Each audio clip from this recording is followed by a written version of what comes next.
A change of guard at the Confederation of Indian Industry, and joining us now is Naushad Forbes. He now takes over as the president of the Confederation of Indian Industry. He's pegging India's economic growth at 8% for 2016-17. That's higher than the government's expectation of 7 to 7.5%. Mr. Forbes, appreciate you joining us here on CNBC-TV18, and congratulations on your appointment as the president of the CII. The CII just held its national conference, and that usually is an occasion where you get corporate India together and do an informal dipstick survey to get a sense of what industry sentiment is like.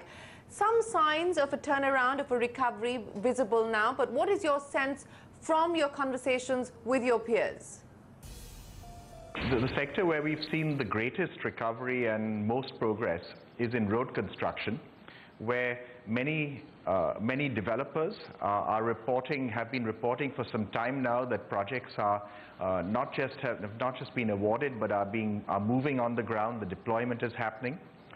We have associated councils which have many sort of sub-industry and industry-focused bodies that belong to the associated council. And we have a construction equipment manufacturers association as a part of this council. And they've now, for a few months, been reporting very strong growth in orders for new construction machinery, especially road construction machinery. And that's the best indicator, if you like, of the pickup in activity that we're seeing in that sector actually happening on the ground. We're also seeing some signs of greater confidence returning to the rural economy. It's still early days. But I think the budget announcements of investment in the rural economy have generated a lot of positive sentiment. There are expectations now of how this will start flowing through into the rural sector, and we would expect some of those benefits to start showing up in orders both for consumer goods and industrial goods shortly. In terms of other sectors, I think it's a very mixed performance. I think it depends very much on the firm. So what we've seen over this last year is that every sector, even the sectors that have been in a sense most depressed, have a few stars in them who have been doing very well. And I think that's one of the key learnings, which is that it's not so much that we should look at sectors that necessarily have to be doing very well, but how can we see more and more firms doing very, very well, and over time those many firms will aggregate into a broader based recovery. Well, that's good to hear that you are seeing a revival across certain sectors, but can we then expect a pickup in private investment, which we haven't seen so far? Any pickup as far as the capex cycle is concerned as well? So I think that's still a little time away.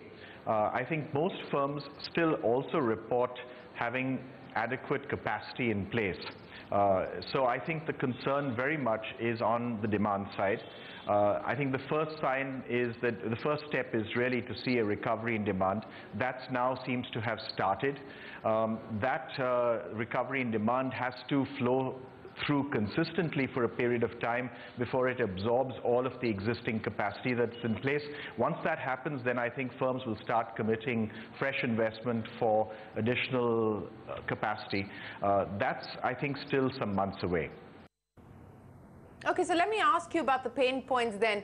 Is debt burden continuing to be the #1 pain point? What about credit from banks, and of course the high cost of credit, and also the regulatory burden? If I could ask you to specifically point out, the pain that industry is facing, how would you prioritize these? For some specific sectors like construction, in many of the infrastructure sectors, that's where the debt burden is particularly critical, and it particularly has affected developers who have invested in various projects in the past, and they've been struggling with either sluggish execution on the ground or projects that got stalled because the government wasn't able to deliver on its part. And this is a legacy. This is not anything of the last 2 years, but a legacy of not being able to fulfill the conditions of a PPP project, for example, which have then led to those projects being stuck, and that then leads to an overall sluggishness in the investment cycle. So I think the infrastructure sectors have been particularly hit by the problems of the banks. That shows up in the rest of the economy as well, because of then a reluctance on the part of banks to provide a lot of additional capital. They have less available. Okay, so that's as far as Spain is concerned. Let me ask you about a specific issue now. There was a meeting held by the Commerce Minister, the Board of Trade meeting, to discuss what can be done to try and revive and rev up exports, which continue to be a dampener. Any specific recommendations where we should expect forward movement? This, oft-repeated issue of trying to sort out the problems as far as special economic zones is concerned. What can we really expect in terms of action after that meeting, specifically on the export front? From a trade policy stance, we should see us as a country move from a stance that has been, it seems to us, largely defensive, where we've been focused on restricting the access of foreign firms to the Indian market.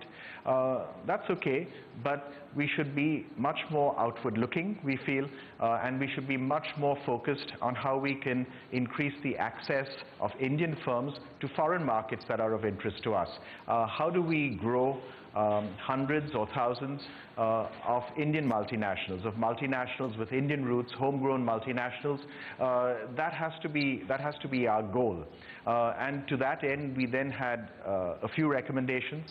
There's a need to see much greater activity in certain sectors where we've had traditional strengths, like textiles and garments, but where as a country we've kind of lost out in the last few years. As wages in China have risen, the garment industry has moved out of China, but it has moved to Bangladesh, it has moved to Vietnam, it has not moved so much to India. And for it to move to India, then we need to address broader economy-wide issues of labor reform, issues of logistics, issues of infrastructure and connectivity. These are the kinds of things that will create more dynamism in that sector. In a sense, there's a range of industries and sectors where some of where we're well represented and well on our way and have many things in place, other things where we really need to begin the process of becoming more actively engaged in those supply chains throughout the value chain, whether it's making finished products, making components, developing the technology that underlies those sectors.